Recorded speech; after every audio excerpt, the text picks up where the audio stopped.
Tiger ক্রিকেটের সবচেয়ে বড় ওপেনার তামিম ইকবাল আন্তর্জাতিক ক্রিকেট থেকে অবসর নিলেও ঘরোয়া ক্রিকেটে এখনো ব্যাট হাতে দাপট দেখাচ্ছেন। তবে হঠাৎ করে গুরুতর শারীরিক অসুস্থতার কারণে চলতি ঢাকা প্রিমিয়ার লিগ ডিপিএল থেকে ছিটকে পড়েছেন।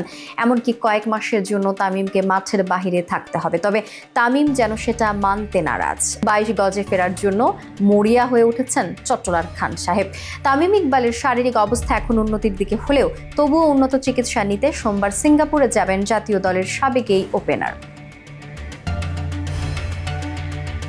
গত 24 মার্চ বিকেএসপির মাঠে মোহামেডানের হয়ে শাইনপুকুরের বিপক্ষে ম্যাচ খেলতে গিয়ে অসুস্থ বোধ করেন তামিম। এরপর কেপিজে হাসপাতালে ইসিজি করার পর হেলিকপ্টারে ঢাকায় আসার কথা ছিল তার, কিন্তু তামিমের দলের শারীরিক অবস্থা তখন অনুকূলে ছিল না।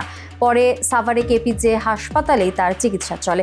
এরপর শারীরিক অবস্থায় একটি উন্নতি হলে ঢাকার এভারকেয়ার হাসপাতালে নিয়ে আসেন। বর্তমানে অনেকটা সুস্থ হওয়ায় নিজ বাসায় অবস্থান করছেন তামিম।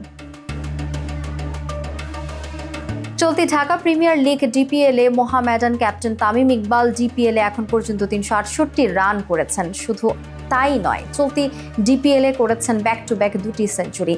স্ট্রাইক রেটটাও দারুণ, 102 স্ট্রাইক রেটে ব্যাটিং করেছেন খান সাহেব।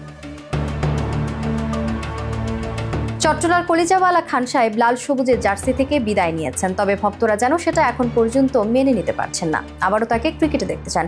তবে তামিম ফিরবেন লাল সবুজের জার্সি গায়ে। দেখা না গেলেও বাংলাদেশের ঘরোয়া ক্রিকেটে হয়তো আরও 2-1 বছরের ক্রিকেটটা চালিয়ে যাবেন। তবে তার জন্য তামিমকে পরিবর্তন হতে হবে। আগের লাইফস্টাইল বাদ দিয়ে নতুন করে চলতে হবে খান সাহেবকে।